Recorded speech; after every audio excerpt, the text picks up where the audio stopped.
क्योंकि मैं किसी को नजर नहीं आता। अपॉर्चुनिटी, पहले कहते हैं opportunity knock the door but once, मौका कभी कभी मिलता है, आजकल मौका मिलता ही नहीं, मौका लेना पड़ता है, मौका सामने चलना पड़ता है। Opportunity knock the door but once, मैं किसी को नजर नहीं आता जो चाहे मुझे सामने से पकड़ ले। और तुम्हारा सिर पीछे से गंजा क्यों है? क्योंकि मैं एक बार चला जाऊं तो किसी के हाथ नहीं आता, एक बार टाइम चला जाए तो किसी के हाथ में नहीं आता। आता है कि टाइम चला गया तो हो गया।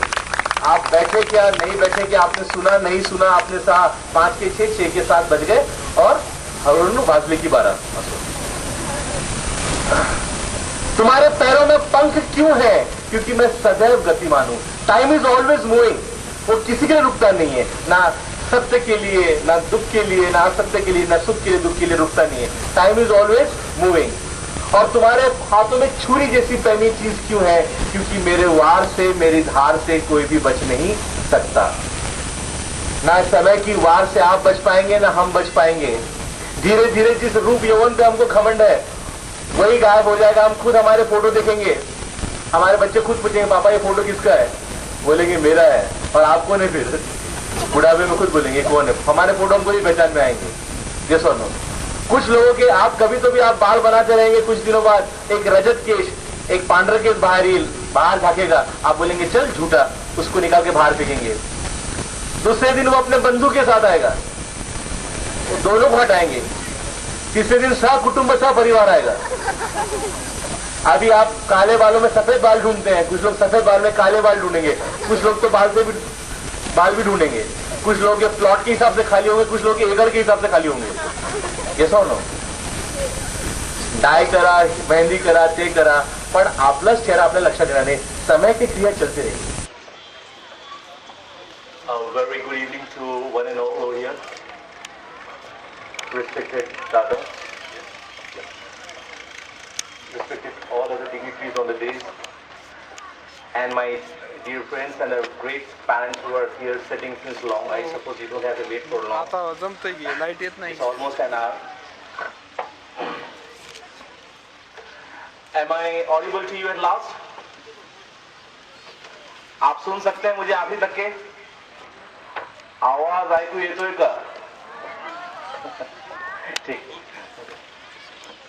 Okay. Here I think some people are afraid कि ये इसी लैंग्वेज में बोलेंगे तो समझ में कैसे आएगा, म्हणजे ते फक्त इंग्रजी बोलणार असेल तर आमचं तो प्रॉब्लेमच होऊन जाईल. Yes or no? So first of all I want to ask, in which language you want to listen to me? अच्छा, कोणती मराठी? देशस्थ, कोकणस्थ, ऐरणी, नागपुरी, पुणेरी, मुंबईचे पण होते. अरे मग कोल्हापुरी बोलायची आमचा पण होईल की बाबा.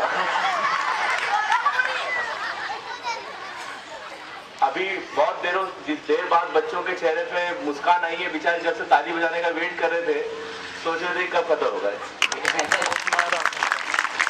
Thank you. I hope respected sir, respect Dada, with your kind permission I will start. आपकी आज्ञा हो तो धन्यवाद.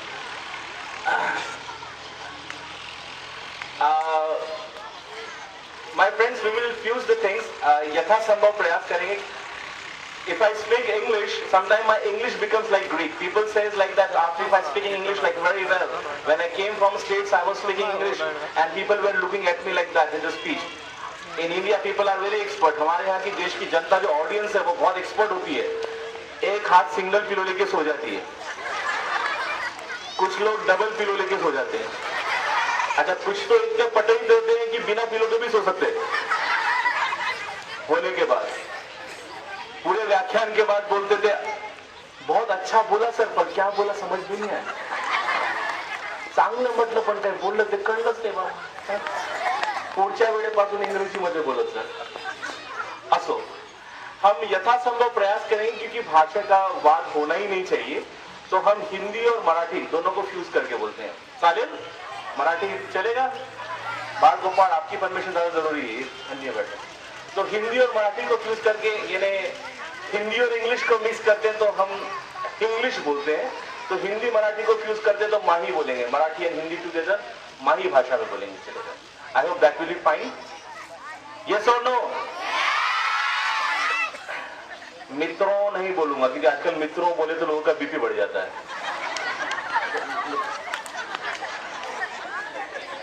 समझ में आ रहा है की नाही मित्रों? तर बीपी वाढवण्याचं कोणताच काम करत नाही, कारण मी डोक्याचा डॉक्टर आहे आणि आजकाल डोकं असलेले लोक खूप कमी आहे, पण असो।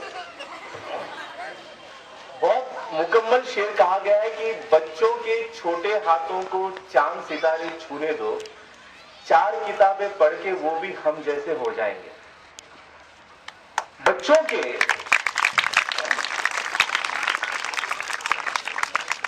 के छोटे हाथों को चांद सितारे छूने दो के मायने ये होते हैं कि उनमें कई प्रतिभाएं हैं, उनको कई चीजों को छू सकते हैं, उनको वहां तक पहुंचने दीजिए। Rabindranath Tagore had said a very good thing that every child comes with the message that God is not yet nervous of man. थोड़ा सा माफ कीजिएगा, आवाज में वो थोड़ी सी कर्कशवाणी है, वो पुरुषों जो पूर्ण आवाज नहीं निकल पाएगा, 3-4 दिन से तबीयत जरा नासाज है हमारी, तो प्लीज डोंट माइंड, लेकिन आखिरी तक के शायद आपको आवाज पहुंच जाए। शेवटपर्यंत आवाज येतोय ना शेवटपर्यंत? अरे बाबांनो हात दाखवा की राव, म्हातार झालोय मी। हा ठीक आहे, दिसायला पाहिजे मला असो। रविन्द्रनाथ टैगोर ने बहुत अच्छी बात की है कि every child comes with the message that God is not yet nervous of man. हर बच्चा ये पैगाम के साथ आता है कि भगवान आज भी इंसान से नाराज नहीं है। End it is sed that the best child in this world is विद एवरी मदर। दुनिया का सबसे अच्छा बच्चा किसके पास है? हर माँ के पास है। हर माँ के पास पूछे सबसे अच्छा बेटा कौन है, तो मेरा राजा बेटा मेरा।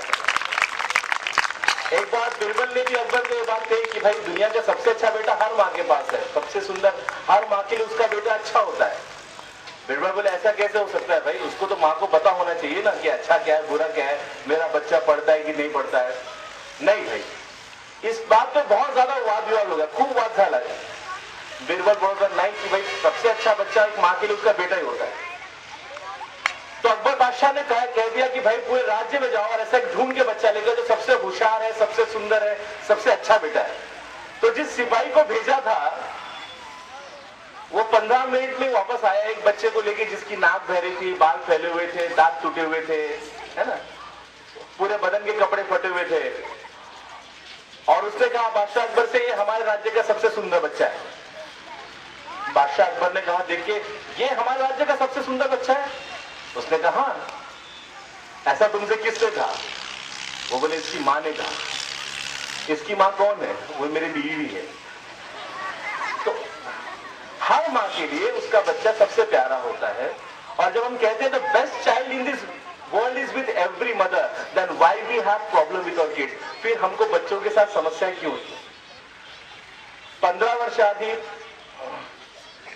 पहिल्यांदा जेव्हा पुण्याला व्याख्यान होतं, पहिल्यांदा म्हणजे व्याख्यान भरपूर झालं ते क्रिएटिव्ह पॅरेंटिंगवर। आता पुण्याला व्याख्यान देणं म्हणजे मला माहित असेल, पुण्यात सगळे पेशवेच राहतात, म्हणजे त्यांना ऐकण्याची सवय नसते, सल्ले द्यायची सवय जास्त असते।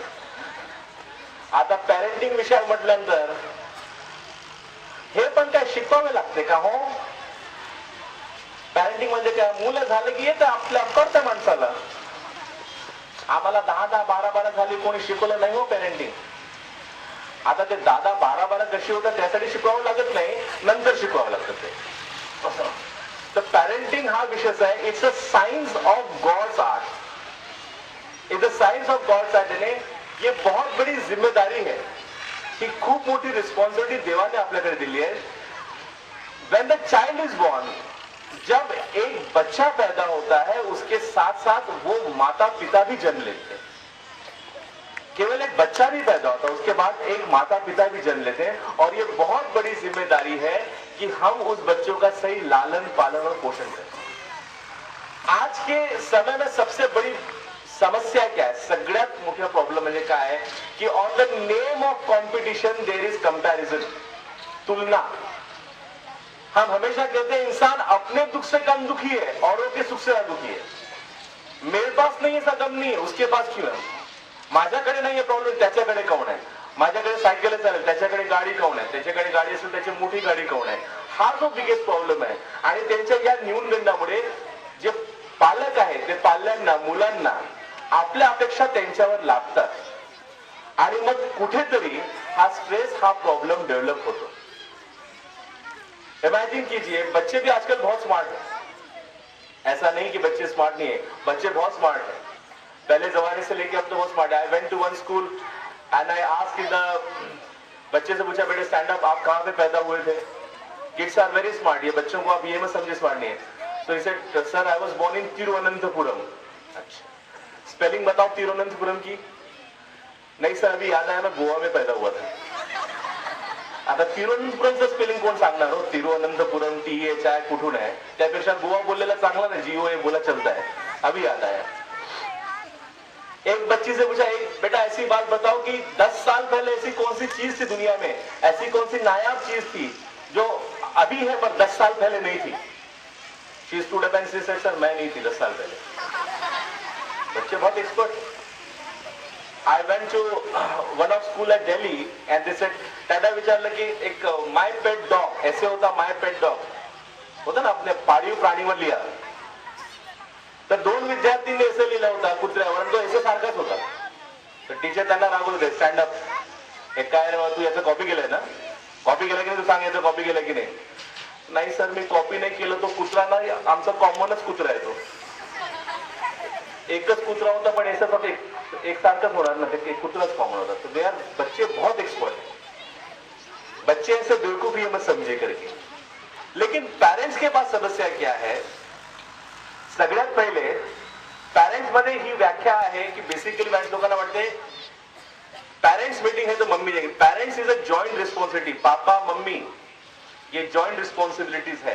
पेरेंट्स मध्ये फक्त आई नाही. मीटिंग्सला जायचं आहे, पेरेंट्स मीटिंगला जायचं आहे, आई तुम्ही जा वर्कआउटला, आणि बाबा फक्त मार्क्स पाहायला येतात, रागवायला येतात, workout. It's a joint responsibility. भगवान ने बहुत बड़ी नेमत दी है हमको पेरेंट्स बनने के साथ. वो प्रोक्रिएशन हमको सिर्फ बना के नहीं, हमको एक ताकत देता है कि हम एक नया जीवन बनाएं. और वो जीवन बनाने की ताकत जब आप में होती है तो आपकी बहुत बड़ी जिम्मेदारी बनती है कि उनको उस मकाम तक पहुंचाए, मुस्तकिल मुकाम तक पहुंचाए जिसके वो हकदार है. लेकिन समस्या क्या होती है? पुष्कळ मोठे लोक पालक काय म्हणतात, ते कंपॅरिझन करतात. आमच्या काळी असं नव्हतं. एक कॉमन डायलॉग आहे, सगळे पालक म्हणतात आमच्या काळी असं, आम्हाला ते भेटलंच नाही. यांना आम्ही सायकल देतो, बाईक देतो, कार देतो, सगळं देतो, पण तरी ते अभ्यास करत नाही. अरे जमाना it's changing like anything. It's a era of updating end upgrading. आपको अपडेट और अपग्रेड करना पड़ेगा, समझना पड़ेगा. जब आप बार बार अपने बच्चों के बात बोलते रहते, आम्हाला हे मिळालं नाही, आम्हाला ते मिळालं नाही, तर तुमचा प्रॉब्लेम आहे ना. आणि पॅरेंटिंग म्हणजे काय ब्लॅकमेलिंग नाही किंवा बार्टर सिस्टीम नाही, की घेवाण देवाण नाही, की आम्ही तुला हे देतोय म्हणून ते तू केलंच पाहिजे. हे काय काश्मीर वाद सारखं नाही आहे, इतका ते कोड सोडण्यासारखे नाही. सिंपल आहे. इसमें निर्मल प्रेम होता है. पण आपण काय करतो की तुम्हाला हे देतोय म्हणून ते आम्हाला मिळालंच पाहिजे. मुलं निरागस असतात.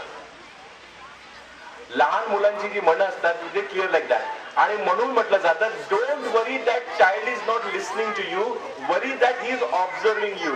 बच्चे हमारी बात नहीं सुन रहे, ये बड़ी बात नहीं है. बच्चे हमको देख रहे हैं, बड़ी बात है. एखाद्या मुलाने खोटं जर बोललं की मी आज चॉकलेट खाल्ली, की त्याला बिचारायला 2 झापड पडतात. का ना विचारलं चॉकलेट खाल्ली, हा कळत नाही का? 1 रुपयासाठी त्याला 2 झापड पडतात. कधी खोटं बोलायचं नाही. सॉरी म्हण, हे म्हण, ते म्हण, पूर्ण प्रकार होऊन जातो. आणि थोड्या वेळाने फोन कॉल येतो, कोण आहे ते पण सांगून दे म्हणते, बाबा घरी नाही. याने खोटं बोलायचं नाही, त्यासाठी आपण त्याला बेदम मारहाण करतो आणि फोन आल्यानंतर म्हणतो की बाबा सांग घरी बाबा नहीं है. वो बच्चा कंफ्यूज होता है कि ये कथनी कुछ कर रहे हैं, करनी कुछ कर रहे हैं. आज उसके पास सत्ता नहीं, वो नहीं बोलेगा. काही दिवसांनी जेव्हा त्याचे